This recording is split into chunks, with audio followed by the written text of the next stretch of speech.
Assalamualaikum, halo teman-teman semuanya. Gimana nih kabarnya? Semoga sehat selalu ya, tanpa kurang suatu apapun. Kenalin nih, aku Nur Aini, NIM 6301002000098 dari Prodi Perbankan Syariah Fakultas Ekonomi dan Bisnis Islam IAIN Salatiga. Di sini aku mau buat video mengenai apa sih struktur pasar Islam itu dan bagaimana ya mekanismenya. Tapi sebelum kita lanjut ke videonya, buat teman-teman semuanya nih, jangan lupa untuk like dan komen video ini ya, karena satu like dan satu komen dari teman-teman semuanya berarti banget buat aku. Oke, kita lanjut ke topik pembahasannya ya, struktur pasar Islam. Sebenarnya apa sih struktur pasar Islam itu? Sebelum kita tahu mengenai struktur pasar Islam, kita tahu dulu yuk mengenai pasar itu apa. Pasar adalah tempat transaksi antara penjual dan pembeli yang merupakan komoditas untuk mewadahi kebutuhan sebagai demand and supply. Lalu struktur pasar Islam itu struktur pasar yang gimana? Struktur pasar Islam adalah pasar yang menciptakan tingkat harga yang adil. Adil dalam hal ini yaitu bagi pembeli maupun penjual, termasuk dalam keuntungannya. Lalu dari mana ya sumber mekanisme pasar Islam itu? Mekanisme pasar Islam merupakan sebuah mekanisme pasar yang bersumber dari Nabi Muhammad SAW.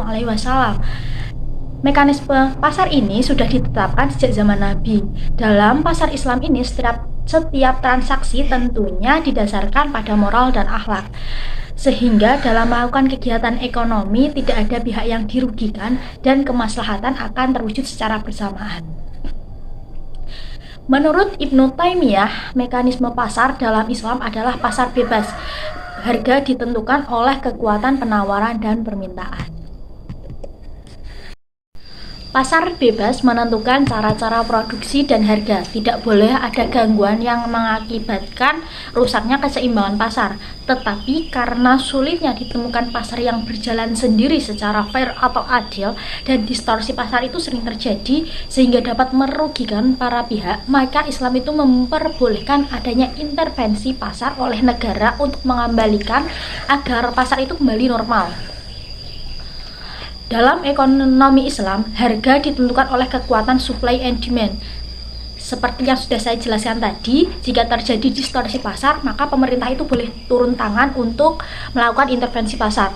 Namun, ekonomi Islam pun juga melarang adanya intervensi pemerintah dengan peraturan yang berlebihan saat kekuatan pasar secara bebas bekerja untuk menentukan harga yang kompetitif.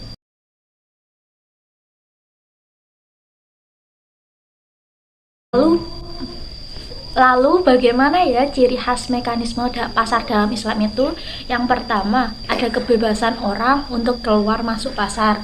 Yang kedua, ada informasi yang cukup tentang kekuatan pasar dan barang dagangan.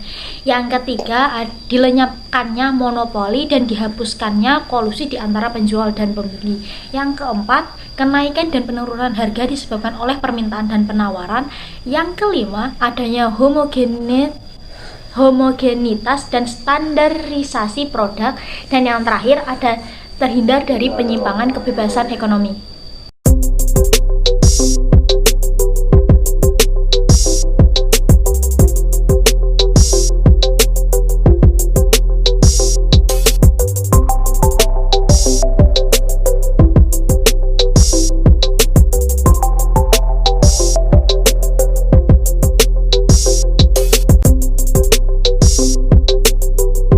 Lalu ada larangan-larangannya nggak ya mengenai transaksi pasar Islam itu?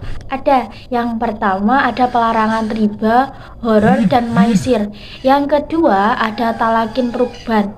Yang ketiga adanya pengurangan timbangan. Dan yang keempat penukaran barang harus seimbang. Dan yang terakhir yaitu ihtikar, yaitu mengambil keuntungan di atas keuntungan. Agar mekanisme pasar itu bisa berjalan lancar, maka diperlukan pengawasan. Pengawasan pasar ini ada dua jenis, yaitu internal dan eksternal. Pengawasan internal yaitu pengawasan berlaku personal pada setiap diri pribadi muslim. Yang kedua ada pengawasan eksternal, yaitu yang dilakukan oleh Al-Hizbah. Itu tadi penjelasan singkat dari aku mengenai gimana struktur pasar Islam dan mekanisme pasar Islam itu ya. Semoga bisa bermanfaat bagi semuanya. Kurang lebihnya aku mohon maaf. Billahi taufiq wal hidayah waridho wal inayah. Assalamualaikum warahmatullahi wabarakatuh. See you on the next video. Bye bye.